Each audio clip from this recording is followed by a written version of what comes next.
Di Indonesia, periode Presiden Jokowi itu ditandai sebagai kemunduran demokrasi, dan itu bahkan dianggap paling buruk sepanjang pasca Orde Baru. Pasca Orde Baru, ya. Dulu kaum muda atau aktivis muda Muhammadiyah itu pilihan politik dan ideologinya itu ke partai Islam. Kalau sekarang sudah bergeser gitu ya? Nah, sekarang bergeser.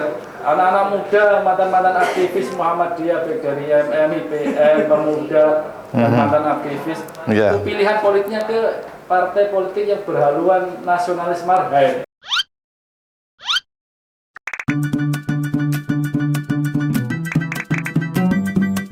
Assalamualaikum warahmatullahi wabarakatuh. Jumpa lagi bersama SDTV. Ada hal yang perlu untuk menjadi kita kaji bersama dalam persoalan-persoalan yang berkembang akhir-akhir ini. Ketika isu-isu terkait demokratisasi, ya, terkait dengan masa periodisasi presiden yang 3 periode, ya. Kemudian partai-partai baru, ya. Bahkan ada yang menyimpulkan bahwa pada saatnya nanti hanya ada partai tunggal yang ada di Indonesia ini. Tentu ini menjadi sebuah tema yang mungkin layak untuk jadi bahan diskusi kita dengan kondisi bangsa kita sekarang ini, mulai dari multi partai sampai kemudian sekarang yang kemudian akan beralih dengan sebuah persepsi dan wacana yang dimunculkan menjadi satu partai. Hadir di tempat ini Dr. Sholihul Huda. Nggih, Pak Dokter. Siap. Ya. Pengamat politik juga pengamat sosial. Ya. Begitu juga bersama dengan calon doktor. Satria Unggul Wicaksana. Beliaunya juga concern di bidang riset terkait dengan juga persoalan-persoalan politik kebangsaan kita. Oleh karena itu, dengan kondisi seperti ini, Mas Satria, Mas Sholih, ya, kira-kira gimana persepsi kita menilai dengan arus yang seakan-akan sekarang sudah terbangun sedemikian rupa untuk membangun image publik bahwa pada saatnya nanti itu adalah pertama adalah asumsi tentang partai tunggal, kemudian dengan partai baru, kemudian presiden 3 periode. Menurut kacamata sebagai seorang peneliti itu bagaimana? Ya. Izin buka masker biar ucapannya jelas. Jadi tadi seperti yang disampaikan oleh Pak Suli, memang fenomena demokrasi kita saat ini itu sebenarnya mengalami situasi yang banyak pakar menyebut ada regresi atau kemunduran. Kalau kita baca apa yang disampaikan oleh Misner misalkan atau John Willem Muller, dia di beberapa karyanya menyebut di Indonesia periode Presiden Jokowi itu ditandai sebagai kemunduran demokrasi, dan itu bahkan dianggap paling buruk sepanjang pasca Orde Baru. Pasca Orde Baru, ya. Ini tentu menjadi suatu berita yang tidak mengenakan di dalam konteks demokrasi kita, mengingat banyak sekali ancaman dan tantangan sebenarnya mengenai situasi tersebut. Yang pertama memang menguatnya otoritarianisme, itu yang menjadi penting, Pak Suli dan pemirsa yang lain, bahwa otoritarianisme itu mewabah dan bahkan dilindungi oleh mereka yang memiliki kepentingan dan kekuasaan, bahkan dengan kekuatan militer sekalipun kemudian demokrasi itu dilindungi. Dan di sisi yang lain dia memberikan karpet merah kepada mereka yang tergolong kelompok oligark. Tentu ini nanti akan sangat berpengaruh kepada hadirnya munculnya partai-partai baru misalkan. Kalau kita baca PSI misalkan, PSI dia eye-catching di kelompok muda, tetapi sebenarnya PSI baru kan kategori baru, gimana partai baru PSI kan nggak lolos yang tidak lolos parlemen threshold itu sendiri kemudian perkembangan terbaru malah justru memberi privilege kepada mereka yang perusahaan sawit katakanlah, maka dinamakan Partai Sawit Indonesia misalnya seperti itu.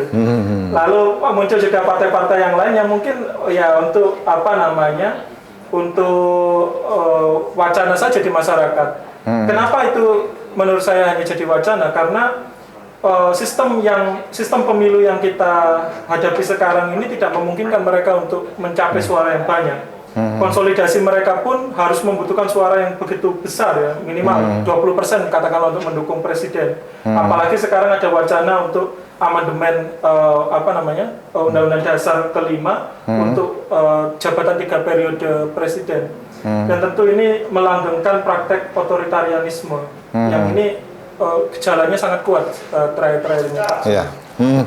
Gimana Mas Solehul dalam kacamata masyarakat sekarang kemudian memandang apa yang sekarang sudah digulirkan oleh beberapa pengamat maupun juga para politisi terkait dengan kerangka dasar itu dan kemudian munculnya partai baru? Oke. Kalau kita bicara politik di Indonesia itu kan bisa dilihat dari dua perspektif. Perspektif secara idealis dan praksis lapangan. Nah, secara idealis sebenarnya kualitas demokrasi atau nilai-nilai demokrasi itu memang salah satu kan membutuhkan peran partai politik sebagai wadah untuk melakukan suksesi kepemimpinan yang secara sah dan konstitusional. Gitu. Artinya persoalan jumlah dan sebagainya 1, 2, 3 itu sebenarnya tidak ada persoalan. Artinya mono partai pun tidak masalah, multi partai pun tidak masalah. Karena prasyarat demokrasi itu dibutuhkan partai politik. Nah, yang jadi persoalan itu kan politik dalam perspektif perilaku, perilaku atau prakteknya. Nah, kalau kita mau praktek, tentu politik ini menjadi alat kekuasaan. Jadi lebih bukan lagi bergeser dari sebagai pilar demokrasi menjadi alat kekuasaan. Nah, kalau sudah ngomong kekuasaan dalam praktek contoh Indonesia yang banyak dijadikan referensi ya prinsip-prinsip Machiavelli daripada prinsip J.J. Rousseau atau yang lainnya, apalagi misalnya Al-Farabi yang Al-Madinah. Nah, artinya apa? Artinya saya melihatnya persoalan jumlah partai itu bagi saya tidak ada persoalan. Mau 1, mau 2, mau 3 tidak ada persoalan. Gitu. Tapi yang penting perilaku ya? Nah, yang jadi persoalan itu kan kemudian praktek partai politik di Indonesia memang mengalami pergeseran luar biasa. Semenjak misalnya kalau kita mau lihat perilaku politik ya, saya sedang mau melakukan riset tentang pergeseran perilaku politik kaum muda Muhammadiyah. Terutama saya baca akhir tahun 2018 mau menuju 2019. Itu ada pergeseran luar biasa bahwa dulu kaum muda atau aktivis muda Muhammadiyah itu pilihan politik dan ideologinya itu ke partai Islam. Dengan representasi PAN dan PKS yang paling banyak ya. Kemudian irisannya PKS. Jadi kalau sekarang sudah bergeser gitu ya? Nah, sekarang bergeser. Anak-anak muda, mantan-mantan aktivis Muhammadiyah, baik dari IMM, IPM, pemuda, dan mantan aktivis, itu pilihan politiknya ke partai politik yang berhaluan nasionalis marhaen. Dengan apa? Dengan terkonfirmasi banyak yang aktif di PDIP. Nah, artinya ini kan menarik untuk dikaji di kalangan Muhammadiyah dalam konteks pilihan partai politik di kalangan muda. Mungkin nanti Mas Satria bisa meriset di lembaganya itu untuk mencoba mencari faktor apa yang mendorong kenapa anak-anak muda sekarang, anak-anak muda Muhammadiyah ini pilihan politiknya ke PDIP. Artinya fenomena partai baru itu sudah tidak menarik ya? Nah, sudah tidak menarik sebenarnya. Jadi sekarang ini kecenderungan aktivis-aktivis Muhammadiyah atau yang lain itu lebih melihat secara praktis saja. Karena secara praktis itu reses parpol akan dilihat. Artinya bahwa kalau kemudian gabung dengan partai yang sudah existing ya, nah, itu kesempatannya lebih cepat ya. Nah, itu. Maka itu yang kemudian saya mengatakan, mau menanyakan apa sih proyeksi kamu pada saat memilih PDIP baik secara pribadi maupun secara dakwah Muhammadiyah.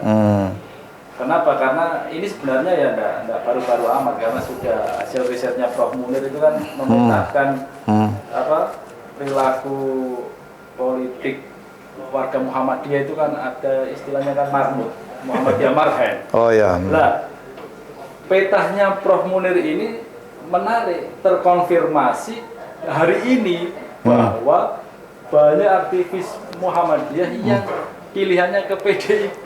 Jadi tidak kerangkanya ada gitu. Nah, makanya saya kira untuk partai-partai baru ini ya kalau saya mengatakan ya lebih pada untuk ngomong terkonsolidasi secara baik atau menjadi kekuatan baru otomatis. Itu kan sebagian contoh ya bahwa ini kader-kader Muhammadiyah. Secara umum gimana kalau kemudian mencermati dengan partai-partai baru? Nah, karena pola perilaku partai politik di Indonesia ini kan bergeser dari ideologis ke pragmatis, terutama ideologinya kan sangat kapitalistik. Artinya kapitalistik itu semua duduk dengan materi. Apakah dari dulu nggak sama bahwa politik itu ya pragmatisme? Betul. Memang secara goalnya ke pragmatis, kekuasaan, tapi pola metodologi kerjanya yang berbeda. Kalau dulu orang dipilih untuk mewakili sebuah partai itu ada track record aktivis atau ideologisnya. Kalau sekarang pilihannya adalah kamu punya uang berapa? Ya karena NPWP ya. Nah, itu masalahnya di situ. Makanya di sini posisi dan posisi partai baru kalau nggak punya resources yang tinggi dan itu pun belum menjamin juga. Contoh Perindo ya, secara resources kuat, secara media kuat, tapi ternyata juga enggak seberapa direspon oleh masyarakat. Artinya kan enggak lolos juga. Gimana kalau Mas Sastri ya kacamata? Ya, itu tadi sama seperti yang saya sampaikan bahwa sebenarnya kita terjebak pada demokrasi yang populis sebenarnya. Oh ya. Situasi populisme itu justru menjadi suatu modal politik yang luar biasa kuat ketimbang anasir-anasir lain. Hadirnya Jokowi dan lain sebagainya itu kan wacana populisme. Fenomena ini sebenarnya kalau kita baca misalkan apa yang disampaikan VDR Hadis ya, bahwa populisme itu menjangkiti situasi politik kita dewasa ini. Bagaimana kemudian menggerakkan massa baik yang bentuknya physically maupun yang ada di Twitter kan melalui gerakan buzzer. Itu sudah cukup membuktikan bahwa gejala populisme ini di satu sisi akan melahirkan satu kelompok politisi yang populis, suatu kelompok pengisi pemerintahan yang populis. Tapi di sisi yang lain mereka tidak punya sense atau perhatian atau pendekatan kepada nilai-nilai hak asasi manusia, nilai-nilai perjuangan demokrasi dan lain sebagainya. Itu justru bertolak belakang sebenarnya. Ya, terus kira-kira gimana ya? Sekarang kan kalau dalam frame-nya Mas Soleh tadi kan menyebutkan bahwa anak-anak muda kita, angkatan muda Muhammadiyah terutama yang dari kacamata Mas Solik, bahwa mereka lebih existing kalau kemudian masuk partai yang memang sudah stabil, sudah mungkin ada harapan mereka kemudian masuk. Nah, gimana itu? Nah itu ya pilihan pragmatis dari anak-anak muda ya sebenarnya. Tapi sebenarnya kita sedang menghadapi situasi partai politik kita itu tidak ideologi sebenarnya. Disebut ideologi nasionalis sekalipun dia kemudian jika dia mendapatkan kekuasaan itu jauh bertolak belakang. Itu anomali itu yang sebenarnya harus ditangkap oleh anak-anak muda. Idealisme politik anak-anak muda itu seharusnya terbentuk berdasarkan nilai-nilai ideologi yang mereka. Berarti kan ketika pilihan politik itu yang mereka lakukan, saya tentukan, berarti kan tidak memegang idealisme tadi. Jadi berbicara pada pragmatisme mereka. Untuk apa kekuasaan? Tapi memang politik itu kan kekuasaan yang direbut. Iya, karena kita sebenarnya jauh tidak dewasa secara demokrasi ya. Kita perlu belajar demokrasi itu ya dari kiblatnya ya. Amerika misalkan. Amerika itu ya terbelah di dua partai politik saja, Republikan dan Demokrat. Dua partai politik ini mewakili representasi ideologi dari masing-masing partai politik. Nah, di kita banyak 10, tapi ideologinya apa ya? Ideologi mereka menggambar kepada pasar sebenarnya kan gitu. Jadi justru jadi anomali sebenarnya. Oke, sesungguhnya kalau dengan kondisi seperti ini, arah kebangsaan kita nanti gimana ya? Kalau menurut saya pribadi ya pendekatan hak asasi manusia, pendekatan perjuangan demokrasi, kemudian nilai-nilai pluralisme itu menjadi suatu narasi yang sebenarnya harus dimiliki anak muda. Anak muda itu memiliki kans yang cukup besar, yaitu janji-janji masa depan. Dan itu mungkin ya bagi sekarang itu sesuatu gambaran yang utopis ya. Tapi saya meyakini bahwa anak-anak muda ini memiliki warna politik yang berbeda, dan justru mereka inilah yang kemudian perlu diakomodir. Partai politik dengan kebesarannya jangan kemudian memelihara praktek-praktek politik dinasti, memelihara praktek-praktek politik yang justru menjadi destruktif di dalam rangka membangun demokrasi yang lebih. Tapi itu kan bukan pekerjaan gampang karena kekuasaan itu kan sudah begitu kuat ya. Jadi apakah ada jaminan anak-anak muda kita ini ketika masuk partai politik yang sudah existing ya, kemudian mereka itu mampu berbenah di dalamnya? Iya gimana? Itu saya kira memang si malakama ya. Dalam artian rata-rata aktivis yang masuk ke partai ini sebenarnya kan sudah mengalami proses kaderisasi yang kuat di organnya masing-masing. Tapi kemudian iklim dan lingkungannya ternyata berbeda. Berbeda antara waktu dia aktif di sebuah organisasi, kemudian masuk ke partai politik dengan pola, strategi dan kultur yang berbeda. Ini saya melihat ada memang shock sosial maupun shock culture maupun shock psikologis. Jadi yang di sini berbasis ikhlas, di sini berbasis material.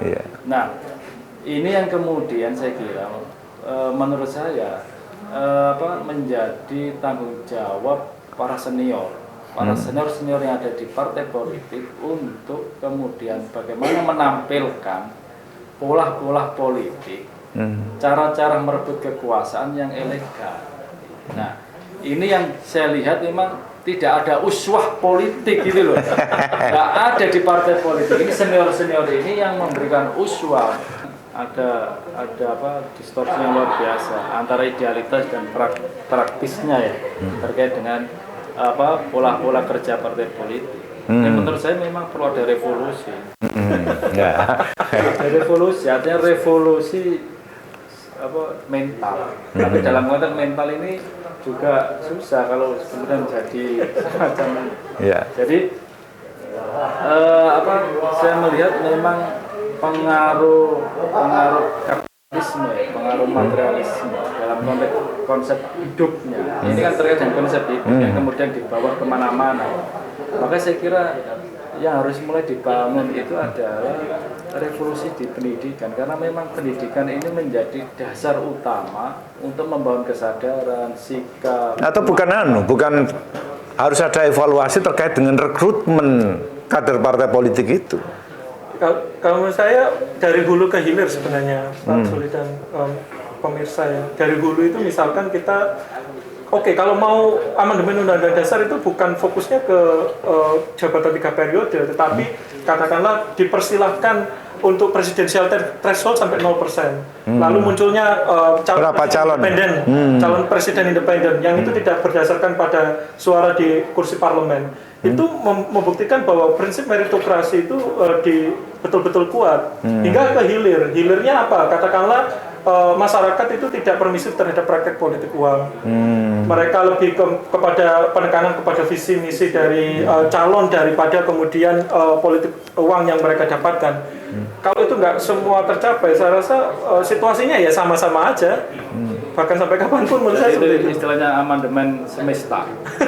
Jadi amandemen semesta itu ya dari hulu ke hilir. Nah, hulunya ini kan sebenarnya kan terkait juga dengan pola pendidikan, pola lingkungan, pola pemahaman, pola kesadaran, kesadaran tentang hidup, kesadaran tentang orang hebat itu seperti apa. Nah, ini orang hebat itu yang punya kekuasaan.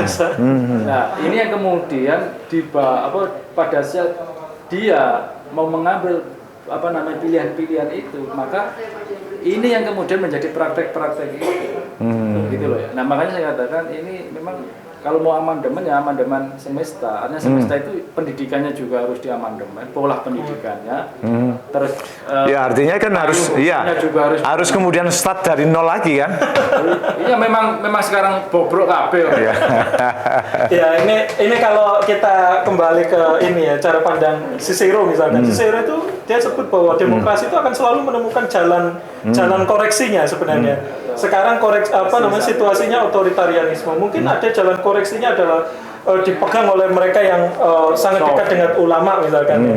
Besok lagi mungkin dipegang oleh kelompok yang preman dan lain sebagainya, mereka akan menemukan jalan koreksinya kalau saya seperti itu. Tapi kita berbicara demokrasi, kalau rakyat masih miskin ya jangan disalahkan NPWP itu. Betul. Jadi, problemnya kan di situ. Sekarang orang mau berangkat ke TPS ya. Kalau kemudian tidak dikasih uang transport ke TPS, mereka tidak akan berangkat ke TPS. Kesadaran. Iya. Kesadaran. Ya, artinya apa, bahwa masih terjadi rakyat kita masih miskin, kemudian berbicara pada persoalan demokrasi. Ya tadi. Dan itu dilegitimasi sebenarnya Pak Sulis dengan tokoh-tokoh kelompok masyarakat yang istilahnya Aspinall itu adalah klientelisme. Istilah klientelisme ini politik uang yang didukung. Sebenarnya ya oke, yang didapat sekarang 50.000, 100.000, tetapi konsekuensi ketika pemimpin itu jadi, mereka akan ngobrol perizinan, mereka akan melakukan hal-hal apapun untuk katakanlah mengembalikan itu. Ini yang juga perlu disadarkan sebenarnya kepada masyarakat. Bagaimana menyadarkan masyarakat kalau masyarakatnya belum sejahtera? Jadi, nah itu situasinya itu. Problemnya itu kan sekarang, problem sekarang itu bahwa siapa sekarang itu yang berkuasa, ya, dialah yang kemudian pemilik modal itu. Nah, terus sekarang kira-kira rakyat kita itu memahami demokrasi yang sesungguhnya itu omong kosong kalau kemudian mereka masih susah. Tapi gini, itu ya. Kalau diruntut secara sejarah, memang Indonesia ini tidak bisa lepas praktek hari ini, tidak bisa lepas dari yang namanya praktek kolonialisme. Itu maksud saya gini, pola-pola politik yang terbangun hari ini, kesadaran politik yang dibangun ini masih sebenarnya kita ini masih terjajah dengan kesadaran kolonialisme, terus pola-pola kolonialisme. Cuma bahasanya saja yang berbeda. Jadi sebenarnya Indonesia ini ya secara politik merdeka, tapi secara kesadarannya belum pernah merdeka. Jadi makanya gini, Indonesia ini menggunakan syariat apa mengatur Indonesia ini? Ternyata syariatnya masih syariat Belanda, bukan syariat orang Indonesia. Karena KUHP-nya saja masih produk Belanda, nggak berani dirubah. Ya. Kalau begitu gimana? Kalau kemudian kalau mengembalikan ke Undang-Undang Dasar 45? Ya sebenarnya kalau kita kembali ke genuine ya, demokrasi kita itu kan ada namanya demokrasi keterwakilan ya. Sebenarnya ini ya saya dalam beberapa waktu juga pernah ditanyai oleh bukan orang Indonesia, malah oleh beberapa kedutaan besar di negara lain yang datang. Mereka menanyakan tentang kalau demokrasi keterwakilan gimana, Mas? Artinya pemilu nggak dipilih langsung. Oke, itu ibarat paracetamol ya. Tapi untuk sustain ya, untuk jangka panjang, demokrasi yang dibangun di sistem kita itu harus demokrasi yang betul-betul watak asli Indonesia. Nah, itu menarik. Makanya tapi watak asli Indonesia sesungguhnya kalau dikembalikan pada Undang-Undang Dasar 45 itu sesungguhnya watak Indonesia di situ. Musyawarah mufakat. Musyawarah mufakat, ya. Musyawarah mufakat bukan one man one vote. Iya, bukan one man one vote. Bukan one man one vote. Makanya saya katakan Indonesia ini syariatnya. Jadi syariat Indonesia ini baik dari aspek penataan partai politiknya, hukumnya, terus pola-pola sosialnya, ini memang masih banyak dipengaruhi oleh syariat Belanda. Jadi makanya gini, ada bank syariah Indonesia, jadi kan bukan syariat Islam, tapi syariah Indonesia. Jadi kacamatanya syariahnya kacamata syariah Indonesia ya. Harusnya itu bank syariat Islam, berarti syariat caranya Islam, karena ini syariah Indonesia, berarti bukan syariat. Ya. Jadi ini PR ya, tapi sejauh mana sesungguhnya kita memperbaiki itu semua ya. Pengamat, para akademisi ya, sesungguhnya jangan larut pada kekuasaan ya. Ya, mohon maaf kalau kemudian sekarang kan banyak asumsi-asumsi dan kerangka-kerangka yang memang sengaja diciptakan sedemikian rupa. Nah, tentu ini kan menjadi harapan kita semua bahwa demokratisasi Indonesia ini, ya, bagaimana kemudian menurut syariah Indonesia ya? Syariah Indonesia. Syariah Indonesia. Nah, syariah Indonesia bukan syariah Belanda loh ya. Ya. Ya. Dari syariah Indonesia. Tapi beberapa faktor inilah yang kemudian sekarang kita berharap bahwa ada political will ya. Ini baik para akademisi maupun juga elit politik untuk kemudian mengembalikan hak-hak rakyat itu yang sesungguhnya. Yang sampai saat ini hak-hak itu juga teramputasi dengan kacamata demokratisasi, kemudian alasan-alasan yang memang sengaja diciptakan untuk membangun kepentingan politik semata. Terima kasih Pak Mas Satria dan Mas Solek. Ini menjadi spirit kita bersama untuk kemudian melakukan perubahan yang bisa kita lakukan, masukan dari beberapa kalangan, menjadikan bahan kajian kita untuk setidaknya ini tidak sekedar kemudian menjadi wacana, tapi mampu kita ajak semua pihak untuk memberikan edukasi pada masyarakat. Saatnya bangsa ini berubah. Terima kasih Mas Solihul Huda, Dr. Solihul Huda dari Universitas Muhammadiyah Surabaya, dan juga Mas Satria Unggul Wicaksana, pemerhati politik dan aktivis yang mengadakan riset di beberapa persoalan-persoalan sosial yang ada di masyarakat. Akhirnya, Assalamualaikum warahmatullahi wabarakatuh. Waalaikumsalam warahmatullahi wabarakatuh.